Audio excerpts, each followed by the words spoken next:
Bonjour à tous. Alors aujourd'hui, nous allons parler de la cause et de la conséquence. Qu'est-ce que la cause et qu'est-ce que la conséquence? Je vais partager avec vous un PowerPoint qui vous serait peut-être utile et qui vous expliquera ce qu'on comprend par cause et par conséquence. Alors, imaginons une pièce de monnaie. Elle a deux faces inséparables. C'est le même cas de la cause et de la conséquence. Chronologiquement, c'est la cause qui vient toujours en premier lieu et c'est la conséquence qui arrive en second lieu. Dans ce cas-là, on ne peut jamais imaginer une cause sans une conséquence. Et comme vous le voyez, comme l'indique la photo ci-dessous, alors ils sont entremêlés alors et ils sont en étroite relation l'une avec l'autre. Ce qui fait que la cause et la conséquence sont deux faits dont l'un a besoin de l'autre. On vous donne l'exemple ci-dessous. L'automobiliste a fait un accident, il roule très vite. Alors, la cause, c'est il roule très vite. La conséquence, c'était que le résultat, c'était l'accident qu'il a déjà fait. Je peux inverser l'autre et je peux dire l'automobiliste fait un accident parce qu'il roule très vite. C'est-à-dire, j'ai enlevé le point et j'ai créé un lien entre ces deux phrases.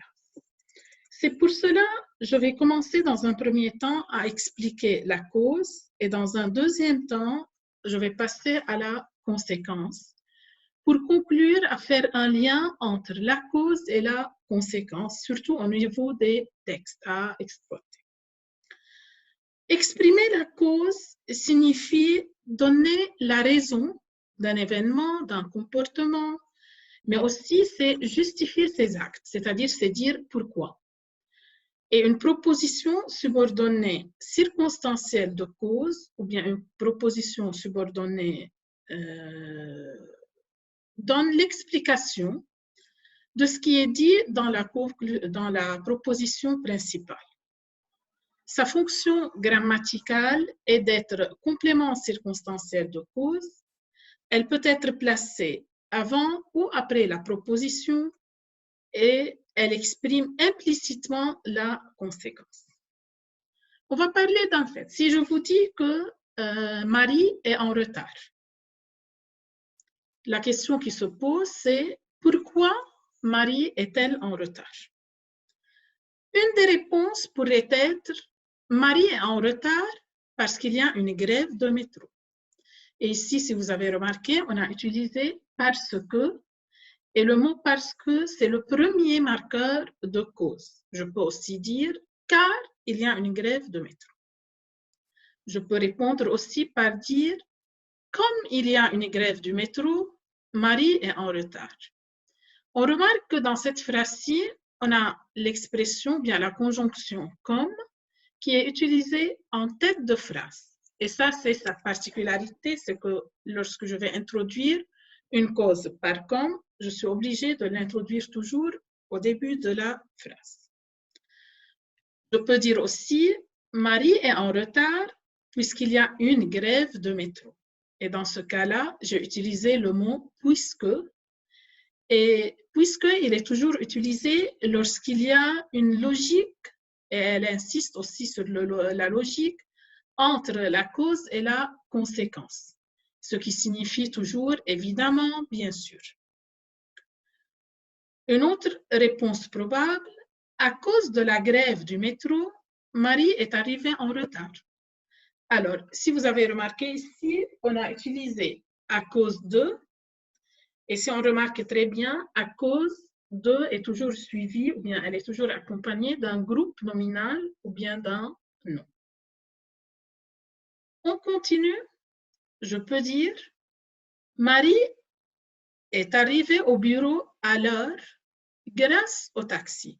Si je ne suis pas en train de répondre à la question pourquoi elle est arrivée en retard, dans ce cas-là, vous remarquez que j'ai utilisé grâce à, qui est un peu si je peux la comparer un peu avec à cause de, la seule différence, c'est que grâce à introduire une cause positive, alors que à cause de introduit une cause négative. Et dans les deux cas, ces deux conjonctions, ou bien ces deux locutions sont accompagnées d'un groupe nominal ou bien d'un nom.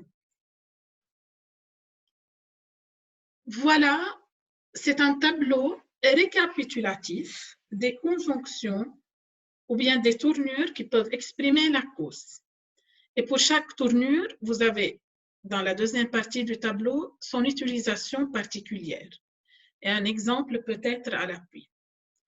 Alors, si je prends par exemple comme, qui est toujours placé en tête de phrase, puisque c'est pour une cause qui est évidente ou bien qui est déjà connue, étant donné que, vu que, du fait que, en raison de, c'est une cause dont on ne peut pas douter, et vous avez un exemple, sous prétexte que c'est une cause qu'on conteste, à cause de, pour une cause négative, suivie d'un groupe nominal, grâce à, pour une cause positive, suivie d'un nom, faute de, c'est dans le sens de par manque de.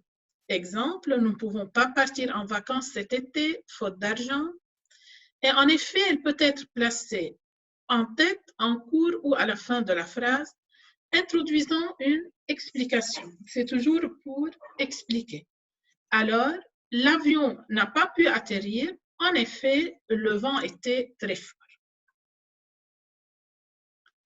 D'autres moyens grammaticaux pour exprimer aussi la cause.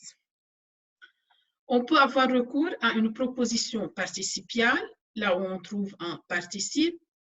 Ses parents étant sortis, Mélanie a organisé une fête. On peut avoir un lien implicite entre deux propositions juxtaposées. Je ne t'ai pas répondu, virgule, j'étais occupée. Alors, je n'ai pas mis un mot de liaison entre les deux. Ou bien je peux avoir à la fin recours à un participe présent ou un gérondif. Étant occupé, je ne t'ai pas répondu. Voilà. Nous passons maintenant à la conséquence. Qu'est-ce qu'une conséquence? Alors, exprimer la conséquence signifie montrer le résultat ou bien les effets d'une action, d'un événement. La proposition subordonnée circonstancielle de conséquence est alors une proposition qui indique le résultat atteint ou bien le résultat possible grâce à l'action qui est exprimée dans la proposition principale ou bien de tout ce qui est dit dans la proposition principale. Sa fonction grammaticale, c'est toujours un complément circonstanciel de conséquence. Si nous allons revenir à notre ami qu'on a évoqué en parlant de la cause. Si on vous dit « Marie est en retard », alors quelle va être la conséquence? Marie est en retard, alors elle prend un taxi. Et si vous avez remarqué ici, on a commencé par « alors », qui est toujours utilisé pour une conclusion. Et faites attention, alors est généralement utilisé à l'oral. On l'utilise toujours à l'oral. Je peux aussi répondre par « Marie est en retard, donc elle prend un taxi ». C'est toujours la conclusion, mais cette fois-ci, c'est une conclusion logique. Alors, avec donc, c'est toujours la conclusion qui est logique. Marie est en retard, par conséquent, elle prend un taxi. Alors, ici, j'ai utilisé le mot « par conséquent ». Et par conséquent, c'est une conjonction qui est en général très formelle et elle est surtout utilisée à l'écrit. Je peux aussi répondre par « Marie est en retard, du coup, elle prend un taxi ». Et faites attention, pour du coup, c'est une expression, bien c'est une conjonction que j'utilise à l'oral et non pas à l'écrit. Nous passons maintenant à la concordance des temps dans les propositions qui expriment la conséquence. Il faut faire attention parce qu'avec la conséquence, on peut avoir recours à 3 modes, l'indicatif, le conditionnel et le subjonctif. Alors, j'utilise l'indicatif si la conséquence est un fait réel ou certain. Alors, comme le montre l'exemple suivant, ils aiment tellement la mer puisqu'ils passent toutes leurs vacances sur leur bateau. Alors, ce que j'ai utilisé ici, c'est tellement que. Et puisque c'est un fait certain, et ils le font toujours, et dont je suis certain, alors j'ai utilisé l'indicatif. Je peux avoir aussi recours au conditionnel, et surtout lorsque le résultat est parfois incertain et dont je ne suis pas sûre, c'est éventuel. C'est une action qui pourrait être irréalisable ou bien probable. Par exemple, vous avez le conditionnel, la conséquence qui est un fait soumis à une condition. Alors, dans ce cas-là, vous pouvez utiliser « j'ai une telle envie de dormir que je vais me coucher tout de suite ». Ça, c'est l'indicatif. Pour le conditionnel, par exemple, j'ai une telle envie de dormir que je me coucherai tout de suite. Et dans ce cas-là, je ne suis pas sûre et je ne suis pas certaine de ce qui va se passer.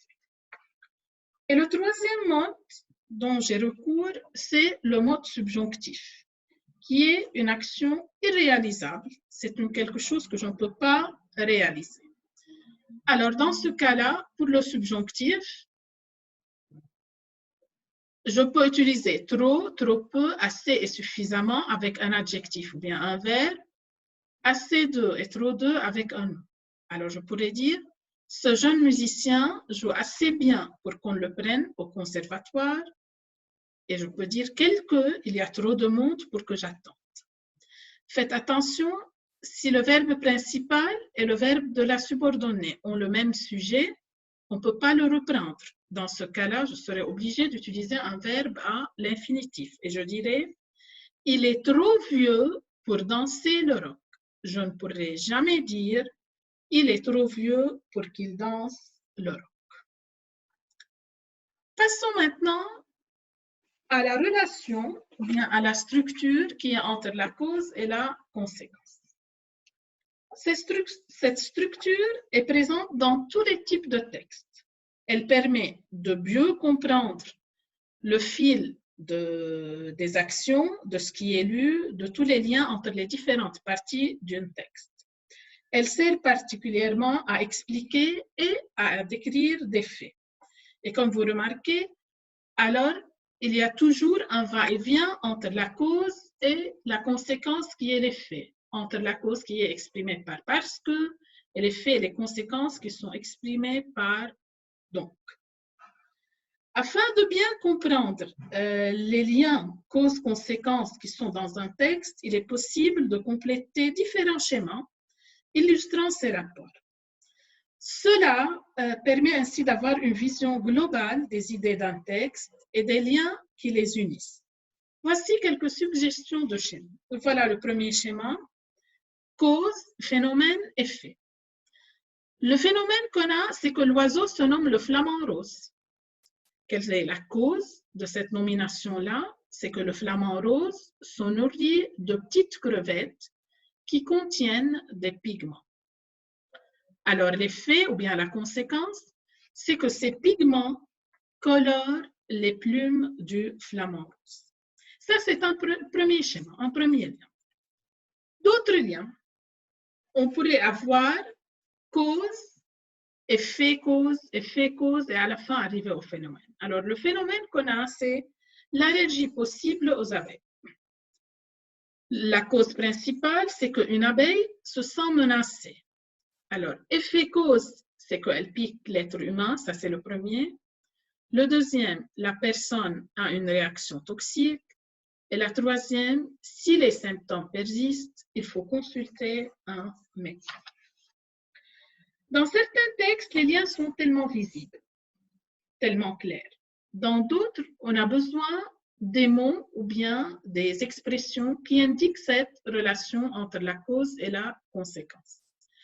Par exemple, pour récapituler les mots qui indiquent la cause ou bien le phénomène, parce que, car, grâce à, si, à cause de, en raison de, puisque, du fait que, vu que, comme, sous l'effet de, compte tenu de, en effet, faute de, causer, engendrer, provoquer, déclencher, amener, etc. Pour les mots indiquant une conséquence ou bien un fait, cela a pour effet, en conséquence, donc, alors, c'est pourquoi, provoquer, pour cette raison, pour cela, ainsi, de façon à, par conséquent, si bien que, de sorte que, déclencher, encourager, favoriser, inciter, etc. Alors, ces conjonctions, ces verbes ou bien ces locutions indiquent la relation entre la cause et la conséquence. Nous passons maintenant à un exercice d'application. Le premier exercice, c'est classer les conjonctions suivantes dans le tableau ci-dessous. Vous avez un tableau. D'une part, on va classer les conjonctions qui expriment la cause et de l'autre part, les conjonctions qui expriment la conséquence. Je vous lis les conjonctions. Tant que, vu que, tellement de, ou bien que, au point que, du moment que, tant de telle manière que, de telle façon que, si que, pour, faute de, à cause de, car, puisque, grâce à la suite de, tel que, étant donné que, à force de, si que, d'autant que, comme, parce que, à tel point que, du fait que, sous prétexte de telle sorte que, sous prétexte que, tellement que, en raison de. Je vous accorde 2 minutes pour préparer l'exercice.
Voilà, le temps est terminé. Alors, les conjonctions exprimant la cause, vous avez parce que, puisque, étant donné que, vu que, du fait que, comme, d'autant que, du moment que, sous prétexte que, à force de, pour faute de, sous prétexte de, à cause de, grâce à, en raison de, à la suite de, écart.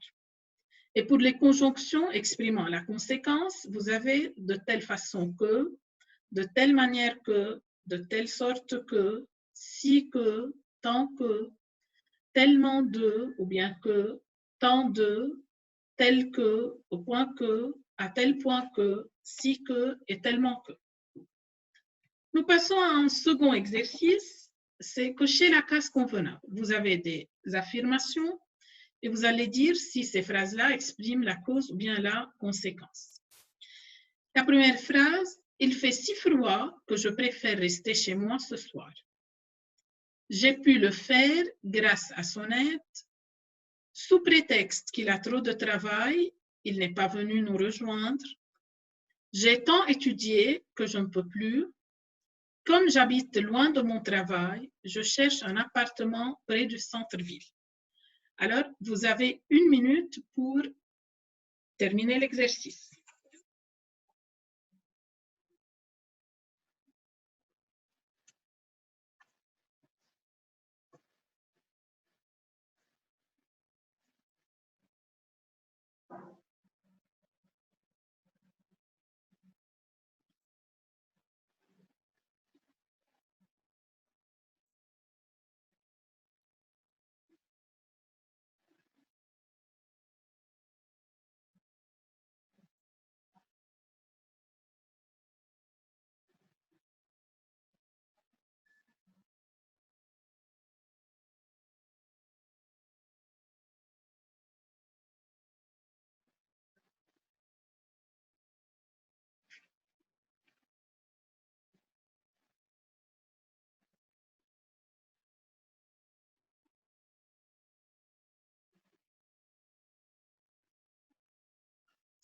Voilà, alors, nous allons corriger. Il fait si froid que je préfère rester chez moi ce soir, exprime la conséquence. J'ai pu le faire grâce à son aide, c'est la cause. Sous prétexte qu'il a trop de travail, il n'est pas venu nous rejoindre, c'est la cause aussi. J'ai tant étudié que je ne peux plus, conséquence. Comme j'habite loin de mon travail, je cherche un appartement près du centre-ville, c'est la cause. J'espère que cette présentation vous a été vraiment, bien vous serez vraiment utile et merci beaucoup pour votre attention.